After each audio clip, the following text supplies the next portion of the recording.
Guys, I'm gonna go ahead and get a little bit into the topic of free will, and the reason I'm doing this is because it's a little bit of a tough subject, if you will, to follow, because I feel it's very philosophical in nature.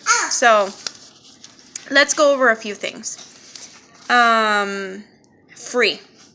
The word free in front of will makes it ridiculous because it allows people to argue that you are not entirely in control of everything. And we all know that.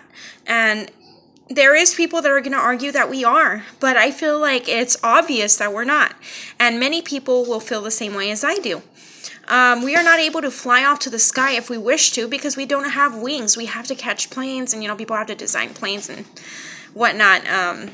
Basically, it's not in our hands to fly if we wanted to fly with our own body because our DNA constrains us to human. And if we are human, we do not have wings. Okay, and now given that, we go on to environment. Does environment affect human? Yes, it does. It does affect us. And the reason that it affects us is because environment interacts not only with genetics, but it interacts with the way you think. Your handed down thoughts from your parents, your culture, your the people who you grow up with. You're handed those thoughts by them. You're, in a sense, how many psychologists would like to say, infected by those thoughts. Those thoughts start shaping your train of thought. Okay, and now with genetics, if we want to argue about that, we'll say, hey, if you wanted to find out if somebody was related to you, you would test their DNA. Their DNA says something about them. It makes up who they are. If we compare our DNA with the DNA of a chimpanzee, there is differences between those two DNAs. And we're able to see that DNA has a lot to do with who we are as a species and as people. And that there are differences between people. Now, choice. We do have choice. We have something called the mind's eye. The ability to foresee the future, the ability to dream, the ability to aspire to be something, whatever it may be in your circumstances.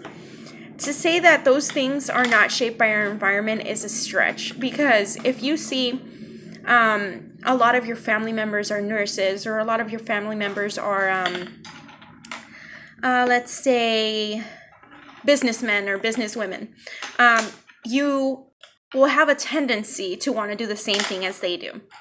Or maybe not, but the fact that you see that gives you a choice to be that, right? And then whatever your mind aspires to be gives you another choice. And then your mind, which is who you are, or if we go in the sense of, which I will stick to, my thoughts are different, but I'm going to stick to psychology. So many psychologists are psychophysical monist, and they believe that the mind is the brain, meaning we're physical. Everything in our mind is physical. Who we are is physical inside the brain. So if we are physical beings, then your brain, right, our brain, who we are, makes these choices. And then that same brain, you choose from those choices. I think that is very well what constructs will. The ability to distinguish between choice and follow whichever one you please for whatever reasons you please.